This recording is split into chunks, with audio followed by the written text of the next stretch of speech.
మనము క్రిస్మస్ నెలలో ఉన్నాము. మరి క్రిస్మస్ ఆశీర్వాదాలు మరి దీవులన్నీ కూడా మరి మనము పొందువారమై ఉన్నాము. కాబట్టి మరి ప్రభు అయిన యేసుక్రీస్తు వారు మరి లోకంలో మరి ఎందుకు మరి ఆయన జన్మించారు అనేటువంటి కొన్ని మాటలు మనము లేఖనముల ద్వారా మరి తెలుసుకుందాం. మరి నేటి మన ధ్యాన వాక్యము లూకా సువార్త 2వ అధ్యాయము 10వ వచనాన్ని చదువుతాం. అయితే ఆ దూత భయపడకుడి, ఇదిగో ప్రజలందరికీ కలుగబోవు మహా సంతోషకరమైన సువార్తమానము నేను మీకు తెలియజేయుచున్నాను. చాలు. దేవుని స్తోత్రం. హల్లెలూయా. ప్రియులారా, ఇక్కడ ఒక గొప్ప మాట మనకు కనబడుతుంది. ఏంటి ఆ మాట అంటే మహా సంతోషకరమైన సువార్తమానం. అది మన అంశం అండి. ఈరోజు మన అంశం ఏంటంటే మహా సంతోషకరమైన సువార్తమానం. ప్రియులారా, ఈ మహా సంతోషకరమైన సువార్తమానం మొదటిగా ఎవరికి అందింది అని మనం ఆలోచిస్తే మరి లూకా సువార్త 2వ అధ్యాయము 10వ వచనంలో గొర్రెల కాపరులకు అందింది. దేవుని స్తోత్రం. మరి ఆ రాత్రికాల సమయంలో వారు ఎలాంటి పరిస్థితుల్లో ఉన్నారో మనకు తెలుసు. గ్రంథములో చదివితే భయంకరమైన చలిలో సంతోషము లేక ఆనందము లేక చాలా వేదనలతో బాధలతో ఉన్నారు. మరి వారే కాకుండా లోకమంతా ఉంది. ఎవరి జీవితంలో కూడా సంతోషం లేదు, ఆనందం లేదు, సుఖశాంతి లేవు. పిల్లరా, అలాంటి భయంకరమైన దినాలు. మరి ఎందుచేత మానవుల జీవితంలో మరి అలాంటి గొప్ప సంతోషాన్ని పోగొట్టుకున్నారంటే మానవుడు దేవునికి దూరమయ్యాడు. ఎవరికంటే మానవుడు దేవునికి దూరమయ్యాడు. అదే మనము తీయదు కానీ ఆది కాండములో చూస్తే ఆదాము అవలు ఏదేను తోటలో ప్రభుతో ఎప్పుడు కూడా ఎలా ఉండేవారండి? ఆనందంగా ఉండేవారు. సంతోషము, ఆనందం. మరి ప్రభుతో వారు ఎల్లవేళలా సంతోషించి ఆనందించి బాధ అంటే ఏంటో, కష్టం అంటే ఏంటో, శ్రమ అంటే ఏంటో తెలియని స్థితిలో మరి ఆది మానవులు ఉన్నారు. మరి ఎందుకు చేతంటే వారు దేవునితో సహవాసము కలిగి ఉన్నారు. చెప్పండి, దేవునితో సహవాసం కలిగి ఉన్నారు. మరి దేవునితో సహవాసము కలిగి ఉండే ఎవరికైనా ఎప్పుడు సంతోషమే. హల్లెలూయా, హల్లెలూయా. మరి నీవైనా నేనైనా దేవునితో నిత్యము ఎల్లప్పుడూ కూడా సహవాసము కలిగి ఉంటే మరి ఆనందం ఎప్పుడు మన సొంతమే, ఆనందం ఎప్పుడు మనతోనే ఉంటారు. కానీ ఆది మానవులు కొంతకాలము జరిగిన తర్వాత ఆ ఆనందాన్ని పోగొట్టుకున్నారు, ఆ సంతోషాన్ని పోగొట్టుకున్నారు. కారణం ఏంటంటే దేవునితో వారుకున్న సహవాసము దూరమైపోయింది. చూడండి, దేవునితో వారుకున్న సహవాసములకు దూరం అయిపోయారు. వారు సహవాసములకు దూరం అవడానికి గల కారణం ఏంటంటే వారు దేవునికి విరోధముగా పాపము చేశారు. చెప్పండి, ఎవరికి? దేవునికి విరోధముగా. ఏంటి వారు చేసిన పాపం? ఆజ్ఞను అతిక్రమించారంతే. మనం అనుకుంటాం మన జీవితంలో ఆ చిన్నదానికైనా, ఆ చిన్న విషయానికైనా అనుకుంటామా? కానీ ఆ చిన్న విషయం కాదు పిల్లరా. బైబిల్ చెబుతుంది ఆజ్ఞాతిక్రమమే పాపం. అలాంటి ఆజ్ఞాతిక్రమం అనే పాపము చేయడం ద్వారా వీరు పాపులైపోయారు కనుక పరిశుద్ధుడైన దేవునితో వారికి ఏమి లేకపోయింది? సహవాసం లేకపోయింది. సహవాసాన్ని పోగొట్టుకున్నారు. ప్రభువారు ఆ ఏదేను తోట నుంచి బయటకు త్రోసివేస్తే ఇక వెలుగులకు వచ్చినటువంటి వారి జీవితంలో దుఃఖములు, బాధలు, వేదనలు, సమస్యలు, ఇబ్బందులు, అనుమానాలు, నిందలు, ఇక చెప్పక్కర్లేదు. లోకంలో ఈ రోజు ఏమేమైతే మనము చూస్తున్నామో అవన్నీ కూడా ఆది మానవులైన ఆదాము అవ్వలు వారి జీవితంలో అనుభవిస్తున్నారు.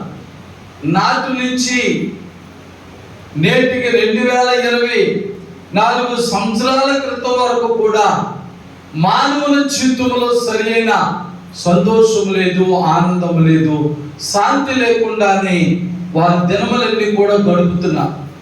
వారు ఎందుకు బ్రతుకుతున్నారో, ఎందుకు తింటున్నారో, త్రాగుతున్నారో, ఎందుకు ఉద్యోగాలు చేస్తున్నారో, వ్యాపారాలు చేస్తున్నారో, ఎందుకు వారు పరుబాట్లు చేస్తున్నారో ఎవరికి అర్థం కాని స్థితిలోనే అలాగ వారి జీవితం అంతా సాగిపోతుంది.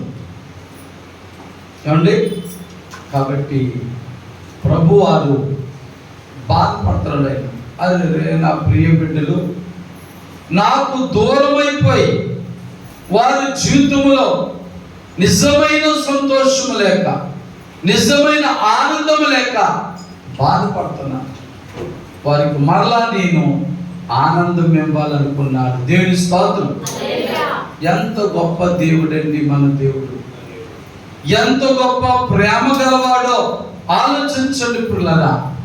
మానవుడు పోగొట్టుకున్న ఆ సంతోషాన్ని, ఆనందాన్ని ఆయన ఇవ్వడానికి కన్యకైన మరియ గర్భములో పరిశుద్ధుడుగా జన్మించాడు. ఎక్కడో మారుమూల గ్రామంలో జన్మించాడు. మరి ఆయన పుట్టినట్టు ఎవరికి తెలియదు. ఆయన ఆనందంలో, ఆయన పుట్టాడనే సంతోషం, ఆనందం పొందడానికి ప్రతి మానవుని జీవితంలో ధైర్యం, బలం పొందడానికి ఎవరికి తెలియదు. అందుకే ప్రప్రథముగా గొర్రెల కాపరులైనటువంటి వారి యొద్దకు వచ్చి ఆ వార్త చెప్పింది. ఏ వార్త? ప్రజలందరికీ కలుగుబోవు మహా సంతోషకరమైన సువార్తమానము అంటుంది. దేవుని స్తోత్రం. మీరు ఇలా ఆశ్చర్యపోతున్నారు. మాకేంట్రా బాబు ఈ ఆనందం, సంతోషం? మేము ఇక అడవిలో మా బ్రతుకులు ఇంతే కదా, మా మందలను కాచుకుంటూ మా జీవితాలు ఇలాగే దుఃఖముతో, బాధతో వెలబుచ్చుకుంటున్నాం అన్నట్టుగా భయంతో వారు చూస్తూ ఉంటే ఆ దేవదూత అంటుంది, మీరు భయపడకండి. దేవుని స్తోత్రం. ఏమంటే మీరు భయం పడవద్దు. నిజమే, అదే మాట నీకు నాకు కూడా వర్తిస్తుంది. మరి ఈ దినాలలో మనము కూడా అనేకమైన కష్టాలు, బాధలు, వ్యాధులు, శోధన, సమస్యలు మన మీద కూడా వస్తా ఉన్నప్పుడు పిల్లరా మనం ఆడిపోతున్నాం, మనం భయపడిపోతున్నాం, మనం కూడా నిజమైన సంతోషాన్ని పొందలేకపోతున్నాం. కానీ అక్కడ ఆ రాత్రికాల సమయంలో ఆ గొర్రెల కాపర్లకి ఆ వర్తమానం చెప్పినప్పుడు వారు నమ్మారు. దేవుని స్తోత్రం. అంతవరకు కూడా వారి జీవితంలో ఎలాంటి నిరీక్షణ లేని వారిగా ఉన్న వారి బ్రతుకుల్లో ఒక నిరీక్షణ కలిగింది. దేవుని స్తోత్రం. కలిగింది. ఆ మాటలు విన్న వారు ఆ ప్రభు అయిన యేసుక్రీస్తు వారిని ఆరాధించడానికి ఆయన సన్నిధికి వెళ్ళారు. దేవుని స్తోత్రం. మరి వెళ్తా వెళ్తా ఆ మందలో వారు గొర్రె పిల్లలను, మేక పిల్లలను వారు కానుకలుగా కూడా తీసుకుని వెళ్ళారు. వెళ్ళి అక్కడ ఆయన ఏం చేశారని ఉంది, ఆరాధన చేసి తిరిగి దేవుని స్తోత్రం. ఏం చేశారండి? ఆరాధన చేశారు. ఎప్పుడైతే వారు బాధలు, వేదనలు, శోధన, సమస్యలతో ప్రభు అయిన యేసు ప్రభు దగ్గరికి వచ్చి ఆయన ఆరాధించినాం. ఎలాగంటే ఆత్మతోనూ సత్యముతోనూ ఆరాధించాం. అలాగ ఆరాధించినప్పుడు వారి జీవితాల్లో గొప్ప సంతోషము, ఆనందము కలిగింది. హల్లెలూయా. ప్రియులారా, మరి ఈ కడవరి దినాల్లో కూడా ఎవరైతే నిజమైన సంతోషము, ఆనందం లేదని బాధపడుతున్నారో, దిగులు పడుతున్నారో, అలాంటి వారు ప్రభు అయిన యేసుక్రీస్తు వారు సన్నిధికి వచ్చి, అనగా ఆయన మందిరములకు వస్తే వారి జీవితంలో కూడా మహా సంతోషాన్ని ప్రవహిస్తాడు. హల్లెలూయా, హల్లెలూయా. మరి సంతోషము, ఆనందం అనేటువంటిది పిల్లగా మనుషులిస్తే వచ్చేది కాదు. కానీ మానవుడు తనకున్న జ్ఞానమును ఉపయోగించుకుని ఆనందించేస్తున్నాడు. మానవుడు తనకున్న ధనాన్ని ఉపయోగించి ఆనందించేస్తున్నాడు. ఇలాగ రకరకాల వాటితో మానవుడు ఆనందిస్తున్నాడు. అది ఎంతకాలం అంటే కొంతకాలం. నువ్వు డబ్బులతో ఆనందించాలనుకుంటే నీ దగ్గర డబ్బులు ఉన్నంత వరకే. నువ్వు ఫ్రెండ్స్తో ఆనందిస్తున్నావు అనుకుంటే ఫ్రెండ్స్ నీతో ఉన్నంత వరకే. అలా నువ్వు దేనిని ఆధారం చేసుకుని ఆనందిస్తున్నావో అది ఉన్నంత చెప్పి తర్వాత మళ్ళా బాధలు, వేదనలు, దుఃఖములు, సమస్యలు, ఇబ్బందులు మామూలే. కానీ మరి లూకాసు సువార్త 2వ అధ్యాయం 10వ వచనం ప్రకారముగా మరి ఎవరైతే ప్రభు అయిన యేసుని ఆత్మతో, సత్యముతో ఆరాధిస్తారో వారి జీవితంలో ధనము లేకపోయినా, బలము లేకపోయినా, బలగం లేకపోయినా ప్రభు ద్వారా వారు గొప్ప ఆనందము పొందెదరు. దేవుని స్తోత్రం. హల్లెలూయా. వారు అక్కడ రాయబడిన వారు అత్యానంద భరితులు అయిపోయారట. ఏమైపోయారండి? అత్యానంద భరితులు. అంటే వారి ఆనందానికి ఇంకా హద్దులు లేవు. హద్దులు లేనంత ఆనందాన్ని, సంతోషాన్ని ప్రభు వారికి ఇచ్చారు. మరి ఈ రోజున ఎన్నో క్రిస్మస్లు చేసుకున్న నీ జీవితంలో, నా జీవితంలో, లేదా ఈ వర్తమానాన్ని, ఈ కృపావర్త వర్తమానం వినుచున్న బిడ్డలు మరి వారి జీవితంలో మరి నిజమైన సంతోషం పొందుకున్నారా?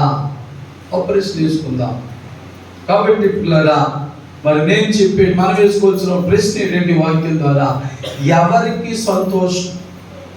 చెప్పండి, ఎవరికి సంతోషం? అక్కడ రాయబడి ఉంది, ప్రజలందరూ కలుగుబో మహా సంతోషకరమైన వర్తమానమే. మరి అలాగని లోకంలో ఉన్న వారందరికి కూడా మరి సంతోషం కలుగుతుందా? మరి ఆనందం కలుగుతుందంటే లేదు. అందుకు ఒక ప్రశ్న మిమ్మల్ని అడుగుతున్నా, ఎవరికి సంతోషము అనే మాటలో 3 మాటలు మీకు తెలియజేస్తాను పిల్లరా. అందులో మొదటి మాట ఏంటంటే యెషయా గ్రంథము 51వ అధ్యాయం 11వ వచనం ఉంది. యెషయా గ్రంథము 51వ అధ్యాయము 11వ వచనం. యెహోవా విమోచించిన వారు ఎవరంటమ్మా?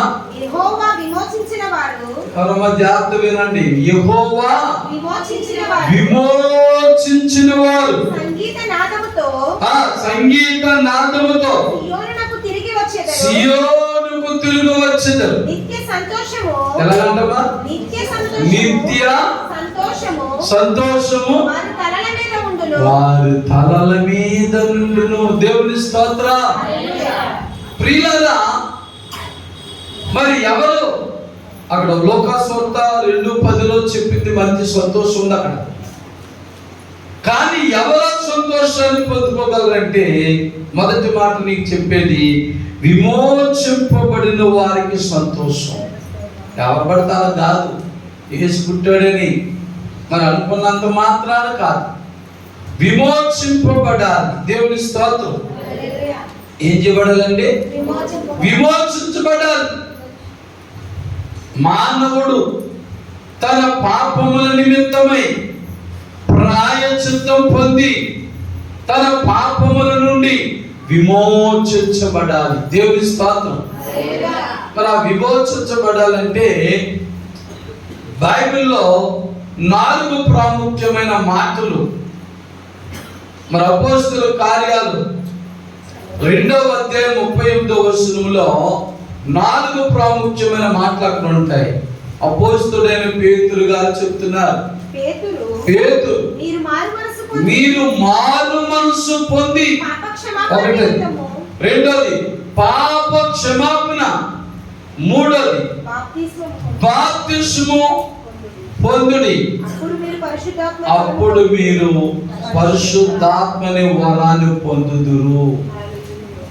ఈ కార్యములు ఎవరైతే మారు మనసు పొందుతారో, మారు మనసు పొందిన వారు ఎవరైతే ప్రభు దగ్గర వారు పాపాలను ఒప్పుకుంటారో, ఎవరైతే ప్రభు యేసుక్రీస్తు దగ్గర వారు పాపాలు ఒప్పుకొని బాప్తిస్మం పొందుతారో, ఎవరైతే ప్రభు యేసుక్రీస్తు వారి నామములో బాప్తిస్మం పొంది పరిశుద్ధాత్మని వరమును పొందుతారో పిల్లరా, వారే విమోచింపబడిన వారు. దేవుని స్తోత్రం. అందుకే మరి ఎవరికి సంతోషం? యేసయ్య పుట్టాడని అందరికీ సంతోషం అనుకోకండి. పుట్టేసాడు కదా ఇంకా అందరికీ సంతోషమేమో అనుకోకండి. నిజమే, ప్రజలందరికీ కలిగే సంతోషం. మరి ఆ సంతోషాన్ని పొందాలంటే నీకు సంతోషం ఇవ్వడానికి వచ్చిన ఆ ప్రభు అయిన యేసుక్రీస్తు వారిని నీ హృదయంలో చేర్చుకోవాలి. దేవుని స్తోత్రం. నీ హృదయంలో విశ్వసించి నీ నోటితో ఒప్పుకుంటే నీవు రక్షించబడదువు. దేవుని స్తోత్రం. అందుచేత మరి ప్రపంచ దేశములలో అప్పుడే 2024 సంవత్సరాల క్రితమే యేసు ప్రభువు జన్మించి ఇదిగో ప్రజలందరూ కలిగిపోయే మహా సంతోషకరమైన శుభవర్తమానం అని చెప్పిన చాలా మంది జీవితాన్ని సంతోషాన్ని పొందుకోలేకపోతున్నారు. కారణం ఏంటి? విమోచింపబడలేక, విమోచింపబడలేదు, ఇంకా విమోచన పొంది ఉండలేదు కనుక. పదికి దేని పెట్టలేదా? ఒకవేళ ఈ సమయంలో ఈ యొక్క కృపావార్త వర్తమానం వినుట ద్వారా మరి నీవు ఒకవేళ ప్రశ్న రావచ్చు, నా జీవితంలో సంతోషం లేదు, ఆనందం లేదని ఒకవేళ నీవు అనుకుంటుంటే నీవు ఈ ప్రశ్న వేసుకోవాలి, నేను విమోచించబడ్డానా?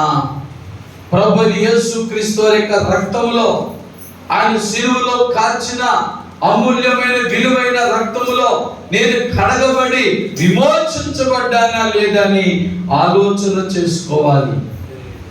ఆలోచన చేసుకోకుండా ఏదో టైం పాస్ ప్రకారంగా, ఏదో ఆచార ప్రకారంగా, అలవాటు ప్రకారంగా రావడం వెళ్ళడం చేసినంత మాత్రాన నీ జీవితంలో నిజమైన సంతోషాన్ని పొందలేదు. ముందుగా చెప్పాను అక్కడ జరిగిన సంగతి. ఆ గొర్రెల కాపరులు ఎంతో దుఃఖము, వేదనలు, శోధనలు, భయ భ్రాంతులుతున్న వారు ఆ యేసు ప్రభు దగ్గరకు వచ్చి ఆయన ఆత్మతో సత్యముతో ఆరాధించినప్పుడు వారు ఏం పొందుకున్నారని చెప్పి అత్యానంద భక్తులయ్యారు. వారు ఏమైపోయారు? అందుచేత నీవు కూడా అలాంటి అత్యానంద భక్తుడు, అత్యానంద భక్తురాలుగా అవ్వాలంటే ప్రభు అయిన యేసుక్రీస్తు వారిని హృదయంలో చేర్చుకోవాలి. నీవు విమోచింపబడాలి. నీవు కూడా ప్రభుని ఆత్మతో సత్యముతో ఆరాధన చేసినప్పుడు ప్రియులారా మనము కూడా నిజమైన ఆ సంతోషాన్ని పొందుతాం. దేవుని స్తోత్రం. హల్లెలూయా.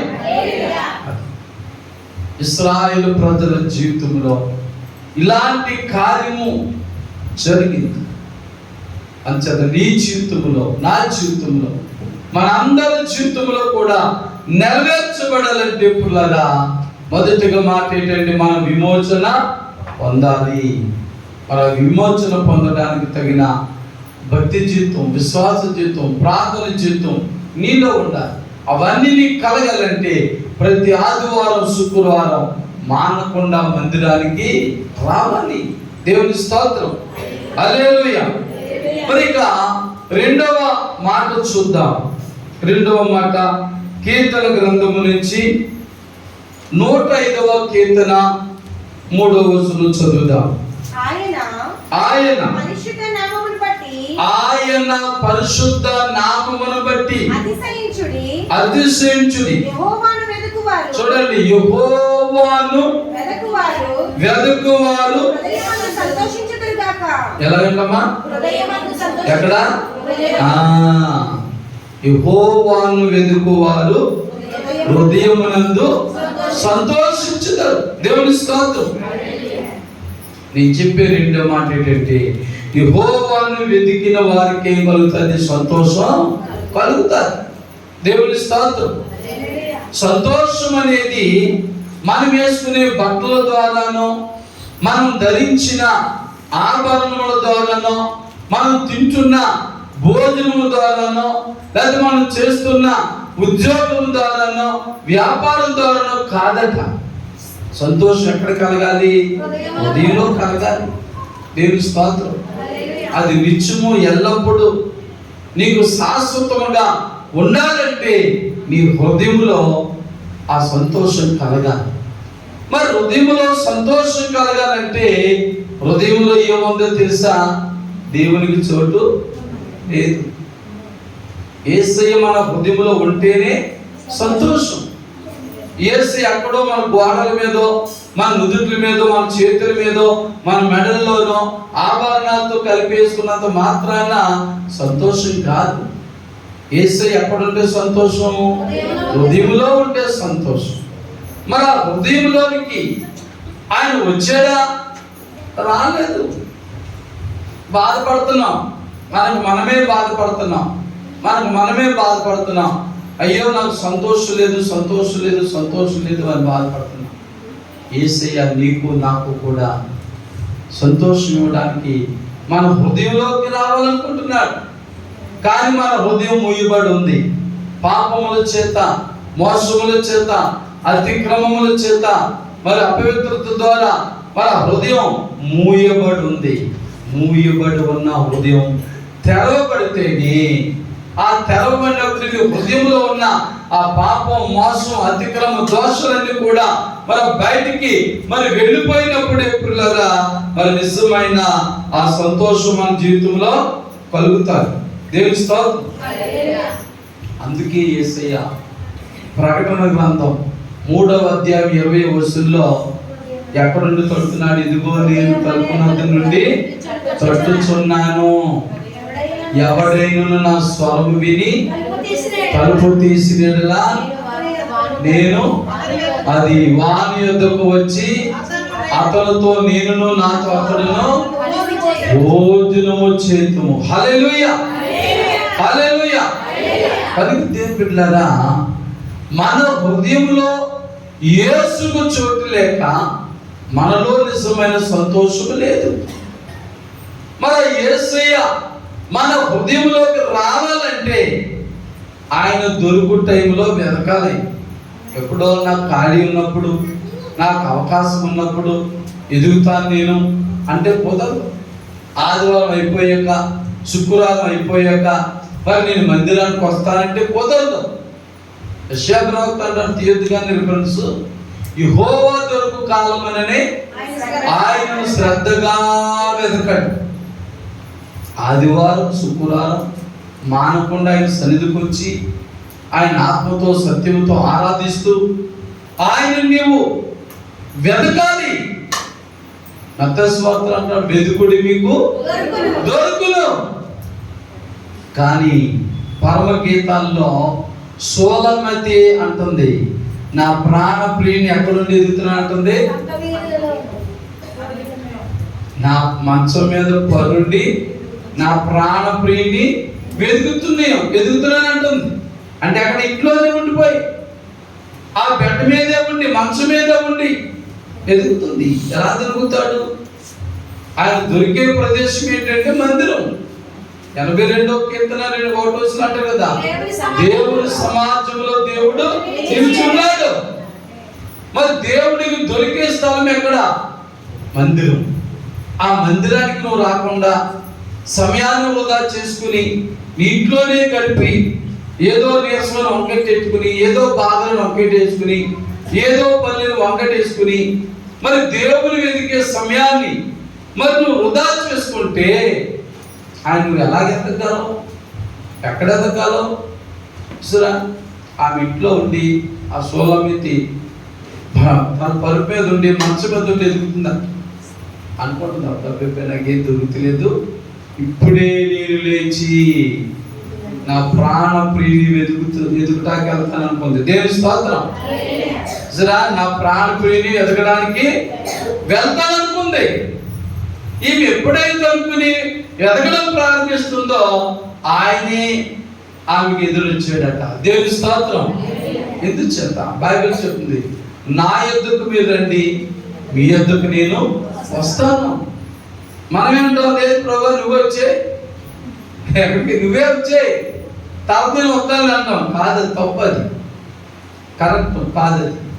మొదట మనం రావాలి. నీ కష్టంలో, నీ బాధల్లో, నీ శోధనలో, నీ సమస్యల్లో దేవుని వెతకడానికి, సంతోషం, నిజమైన సంతోషం నీ జీవితంలో కలగడానికి, మరి దేవుని సన్నిధికి, దేవుని మందిరానికి వస్తే ఆయన నీకు నిజమైన సంతోషాన్ని కలుగు చేస్తాడు. అందుకే రెండో మాట ఏంటంటే, యెహోవాను వెతికిన వారికి సంతోషం. ఎక్కడ? హృదయములో. హృదయములో ఎప్పుడైతే నీకు సంతోషం ఉంటుందో ముఖం ఎప్పుడు కూడా ప్రకాశిస్తూనే ఉంటాడు. నీ ముఖమును బట్టి నువ్వు సంతోషంగా ఉన్నావో బాధతో ఉన్నావో చెప్పగలవు.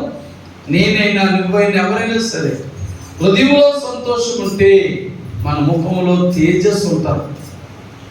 అదే మన హృదయంలో బాధ ఉంటే మన ముఖాలు వికారంగా ఉంటాయి. చూడలేదు ఎవరు కూడా.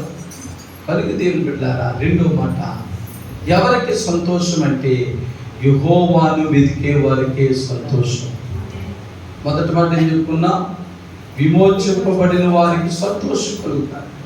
రెండోది, ఆయన వెతికే వారికి సంతోషం కలుగుతారు. మరి మూడో మాట కూడా చెప్పి ముగించుకుందాం. మూడో మాట పిల్లరా, కీర్తన గ్రంథంలో నుంచి 19వ కీర్తన 8వ వచనం చదువుదాం. 19వ కీర్తన 8వ వచనం. యెహోవా ఉపదేశం, యెహోవా ఉపదేశములు నిర్దోషమైనవి, అవి హృదయమును సంతోషపరచును.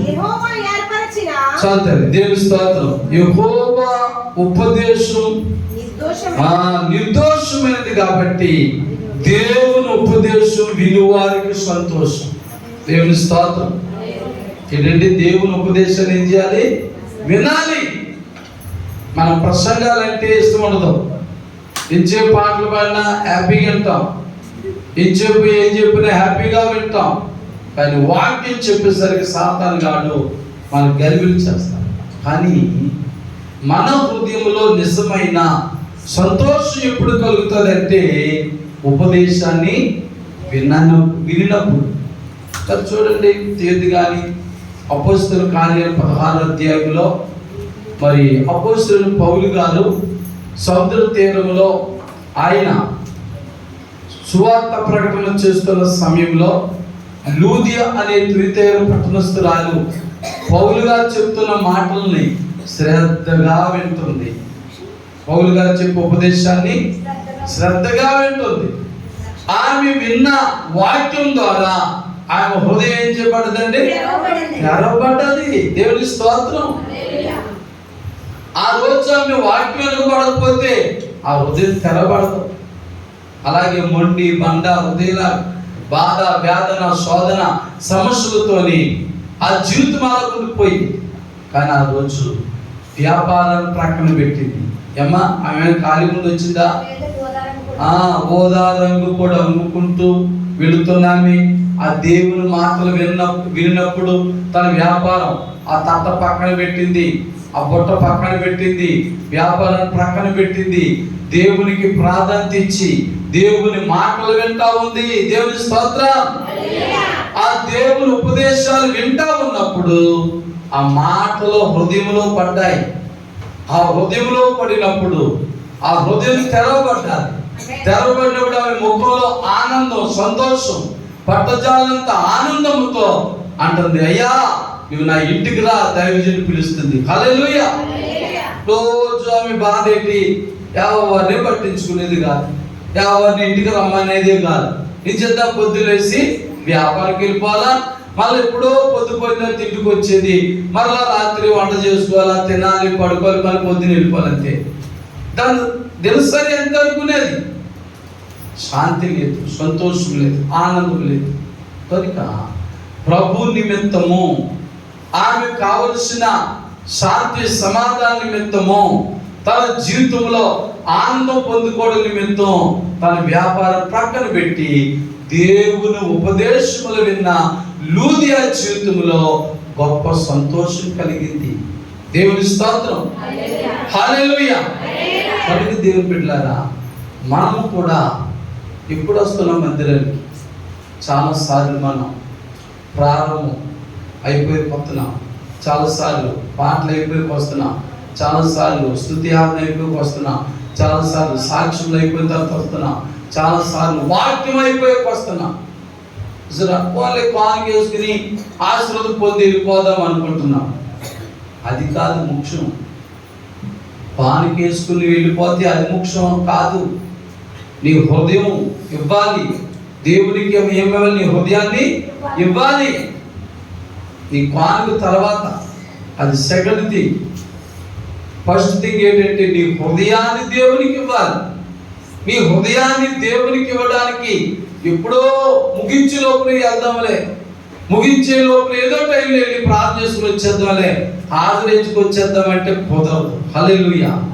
తప్పనిసరిగా ప్రతి క్రైస్తవుడు, ప్రతి విశ్వాసి కూడా దేవుని మందిరానికి ఎప్పుడు వెళ్ళాలంటే ప్రారంభ ప్రార్థన కంటే ముందుగా రావాలి, ముగింపు ప్రార్థన అయిపోయిన తర్వాతే వెళ్ళాలి. దేవుని స్తోత్రం. అప్పుడే నువ్వు నిజమైన విశ్వాసిగా ఉండగలవు, నిజమైన క్రైస్తవుడిగా, క్రైస్తవురాలుగా ఉండగలవు. అప్పుడే నీ జీవితంలో గొప్ప ఆనందం. పాటల్లో ఆనందించగలవు, స్తుతి ఆరాధనలో ఆనందించగలవు, సాక్ష్యంలో ఆనందించగలవు, మరి దేవుని ఉపదేశములు వినుల ద్వారా ఆనందించగలవు. మరి ఆరాధన అంతా కూడా మరి ఏదో ఒకటే నీకు ఇష్టమైతే ఒకటే ప్రభు చేయమని ముగించమని కదా. అవన్నీ కూడా క్రమముగా, సక్రమముగా ప్రభు మహిమ కొరకు అన్నీ జరగాలి. దేవుని స్తోత్రం. మరి ఉపదేశం వినుట ద్వారా హృదయంలో గొప్ప సంతోషం. మరి దేని బిడ్డలారా, మరి లూకాసు వార్త 2వ అధ్యాయం 10వ వచనం ప్రకారంగా అబ్బా చాలా గొప్ప మాట ఉంది. అయితే ఈ డిసెంబర్ నాకు మహా సంతోషం వచ్చేది సంకలు కొట్టుకుంటూ వచ్చేది. అది ఇదిగో మొదటి మాట చెప్పండి, విమోచింపబడిన వారికి సంతోషం. రెండోదండి, దేవుని వెతుకుని వారికి సంతోషం. మూడోది, ఉపదేశమును వినువారికి సంతోషం. మరి మూడు నీ జీవితాల్లో ఉన్నాయా? ఇంకా చాలా ఉన్నాయి, టైం లేదు మనకి, చాలా ఉన్నాయి చెప్పడానికి. కానీ మూడు చాలు. నీలో నిజమైన సంతోషం, ఆనందం కలగాలంటే రేపు డిసెంబర్ 25వ తారీఖున క్రిస్మస్ పండుగ చేసేసుకుంటున్నాను వచ్చేంత సంతోషం అనుకోకండి. నిజమైన సంతోషం దొరకాలంటే నీ విమోచించబడాలి. యేసుక్రీస్తు వారు ఈ లోకంలో పుట్టింది కూడా నిన్ను నన్ను కూడా విమోచించడానికి. ఆయన విలువైన అమూల్యమైన రక్తముతో మనం కడిగి శుద్ధి చేసి విమోచించడానికి వచ్చాడు. కనుక నీ విమోచింపబడినప్పుడే నీలో నిజమైన సంతోషం, నిజమైన ఆనందం. కనుక మన సంఘంలో మరి ఇంకా ఎవరైనా బాప్తిస్మం పొందని వారు, విమోచన పొందని వారు ఉంటే త్వరగా సిద్ధపడండి. మరి ఈ నెల 31వ తారీఖున బాప్తిస్మ కార్యక్రమాలు ఉన్నాయి. ఉదయం 9 గంటలకు మన సంఘం ద్వారా బాప్తిస్మ కార్యక్రమాలు ఉన్నాయి. కనుక మరి మీ ఇష్ట ప్రకారం బలవంతంగా కాదు సుమా. బాప్తిస్మం అనేది ఎవరో బలవంతం చేస్తే పొందకూడదు. పాస్టర్ గారు తీసుకోమన్నారు తీసుకోకూడదు, పాస్టర్ గారు తీసుకోమన్నారు తీసుకోకూడదు, సంఘ బిడ్డలు తీసుకోమన్నారు తీసుకోకూడదు. బాప్తిస్మం అనేది నీ హృదయంలో కలగాలి. దేవుని స్తోత్రం. నపుంసకుడు రథం మీద వెళ్ళిపోతూ ఉన్నప్పుడు యెషయా గ్రంథం చదువుతున్నాడు. అతను చాలా సంవత్సరాలు బట్టి చదువుతున్నాడు, ఏం అర్థం అవుతలేదు, అతను మార్పు ఏం కనపడతలేదు, రక్షణ పొందలేకపోయాడు, బాప్తిస్మం పొందలేకపోయాడు. కనుక దేవుడు ప్రభు పిలుపుని పంపించి ఆ గ్రంథంలో ఉన్న మాటలు వివరించి చెప్పినప్పుడు ఆయన దారి మార్గంలో ఉంటుండగానే ఏమన్నాడు, రథం ఆపి నాకు ఇక్కడే బాప్తిస్మం, ఇప్పుడే బాప్తిస్మం అన్నాడు.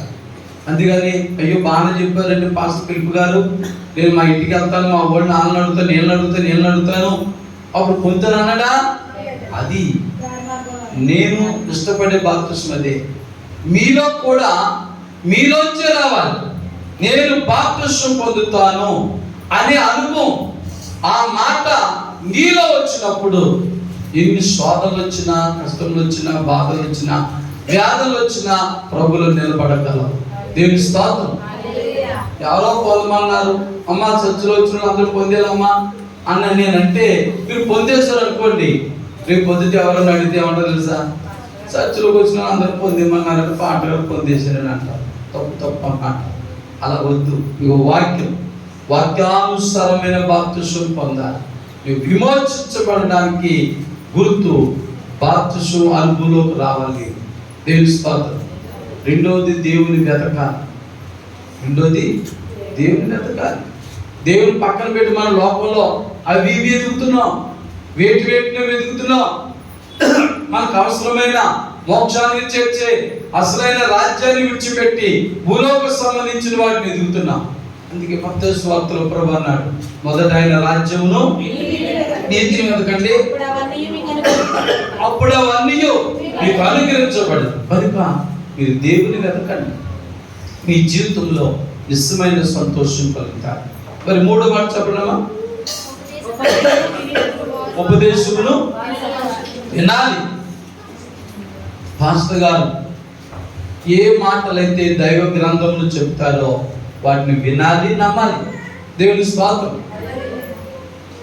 ఏ దైవజనుడైనా, నేనైనా ఏ దైవజనుడైనా బైబిల్లో ఉన్నది ఉన్నట్లుగానే చెప్పాలి, కానీ లేని మాటలు చెప్పి మనుషులు మభ్య పెట్టకూడదు. లేని మాటలు చెప్పి మనుషుల్ని మోసం చేయకూడదు. కాబట్టి నీవు ఉపదేశాన్ని విని బిడ్డగా ఉండాలి. ఎప్పుడైతే నువ్వు ఉపదేశాన్ని వింటావో ఆ ఉపదేశంలో ఉన్న ఆజ్ఞలు, కట్టడలు, నియమ నిబంధనలు బైబిల్లో ఏమైతున్నావో అన్ని పాటిస్తావు. దేవుని స్తోత్రం. మరి అవన్నీ పాటిస్తే మరి దేవుడు నీ చుట్టూ, నీ ఇంటి చుట్టూ యోగు ఇంటికి వేసినట్లుగా కంచె వేయదా? ఆయన కాపుదల ఉండదా? ఆలోచించండి. పనికి దేవుని బిడ్డలారా, మరి మూడు అనుభవాలు మనలో ఉన్నాయో లేదో ఒక్కసారి మనం మోకరించి ప్రభు సన్నిధిలో ప్రార్థన చేసుకుందాం. ఒకవేళ లేకపోతే మరి డిసెంబర్ నెలలో క్రిస్మస్ అని సంతోషించడం కాదు, కానీ నిజముగా నీ జీవితంలో, నీ కుటుంబంలో, మీ భార్య భర్తల మధ్య, మీ అత్తకోళ్ళ మధ్య, మీ బిడ్డల మధ్య, మీ కుటుంబం మధ్య, మీ స్నేహితుల మధ్య, మీ ఇరుగు పొరుగు వారి మధ్య మరి నిజమైన ఈ సంతోషం, ఆనందం ఉందో లేదో ఒకసారి మనలో మనం పరిశీలించుకుందాం. పిల్లరా, ప్రార్థనలో ఉందా? అందరూ కూడా ప్రార్థన చేసుకుందాం. హల్లెలూయా, హల్లెలూయా, హల్లెలూయా. యేసయ్యా నీకు స్తోత్రములు నాయనా, యేసయ్యా నీ స్తోత్రములు తండ్రి, మహోన్నతుడా నీకు స్తోత్రములు నాయనా, సర్వశక్తి గల మా యేసయ్యా మీకే వందనాలు, స్తోత్రములు చెల్లిస్తున్నా. గొప్ప దేవాన్ని స్తోత్రములు తండ్రి. ఆయన లూకా సువార్త 2వ అధ్యాయం 10వ వచనంలో చెప్తున్నావు తండ్రి, ఇదిగో ప్రజలందరి కలుగుబోవు మహా గొప్ప సంతోష వర్తమానం అంటున్నావు తండ్రి. మరి వార్త ఇప్పుడు 2024 సంవత్సరాల క్రితమే ఈ లోకానికి వచ్చింది, కానీ ఇంకా చాలా మంది ఆ వార్తలో ఉన్న సంతోష ఆనందాన్ని పొందుకోలేకపోయారు. కారణం నాయన కొంతమంది ఇంకా విమోచించబడలేదు. ఇంకా కొంతమందిని వెతకలేకపోతున్నారు, ఇంకా కొంతమందిని అయినా నీ ఉపదేశాన్ని వినలేకపోతున్నారు తండ్రి. కాబట్టి మా సంఘంలో నాలో మాలో ఇంకా ఎవరికైనా ఈ అనుభవాల్లో ఉన్న ఏ లోటు ఉన్నా ఏ కొద్దు ఉన్నా ఇప్పుడే తీసివేసి నీలో బలమైన వారిగా, నీలో స్థిరమైన వారిగా నన్ను మమ్మల్ని వాడుకోమని యేసుక్రీస్తు పరిశుద్ధ నామములో ప్రార్థించి వేడుకొనుచున్నాము తండ్రి. ఆమేన్, ఆమేన్. దేవుని స్తోత్రం. హల్లెలూయా. మరింతవరకు కూడా చక్కగా కృపావర్త వర్తమానం విన్న మీ అందరికీ ప్రభుపేరట వందనాలండి. God bless you, God bless you all.